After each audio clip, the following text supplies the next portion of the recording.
Last but not least, I think what made South Korea what it is today is having next to nothing in the first place. Paradoxically, having nothing made a country made forward. There are a couple of good examples like IT industry, petroleum industry, and today I'll talk about our nuclear power industry.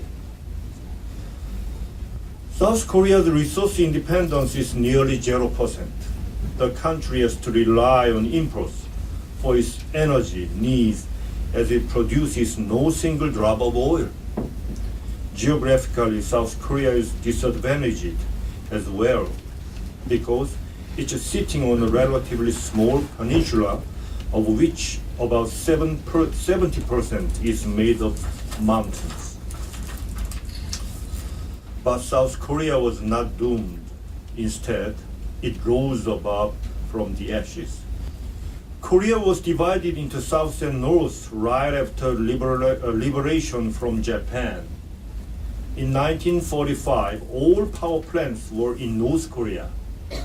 But on May 14, 1948, without notice, the North cut off power supplies, leaving all of South Korea in darkness.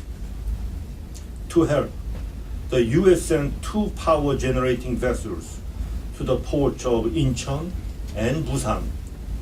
It was at that point South Korea keenly felt the need to achieve power independence. In 1958, South Korea's first president Lee Seung-man met with Dr. Walker Sisler, then US Presidential Advisor for Science and Engineering. Dr. Sisler advised President Lee that nuclear power is a viable option for resource-poor countries like South Korea. The following year, South Korea set up a nuclear power research institute. With the US paying for half the cost, a small research reactor was built, and that's how Korea's new nuclear R&D began. In the 1970s, President Park's regime saw nuclear power as the key to overcome the country's energy crisis and placed its first order for a nuclear power plant with the US firm Westinghouse on a turnkey basis. This project was risky. Its construction cost was 4 times the government's annual budget when per capita income was only about $200. The Korean government went in headfirst, but it was a challenge worth taking. More recently, in 2009, South Korea won a contract to build 4 nuclear reactors in the UAE, Arab becoming the 6th country in the world to export a nuclear power plant. The others on the list are the US, France, Canada, Russia, and Japan.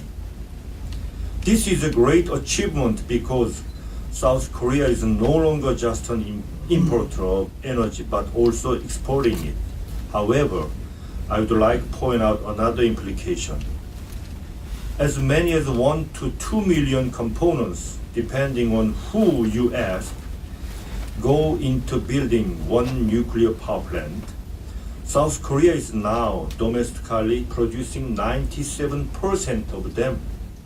And by the end of the year, we expect to make it 100%. Back to my point. South Korea found itself in a crisis in the beginning with no electricity and whatsoever. But this crisis eventually led it to develop top-notch technology and localize the production of nuclear technology. This is a good example of how being resource poor has moved the country forward. Still, some challenges remain on how to make the public understand better about nuclear safety after Japan's Fukushima nuclear accident.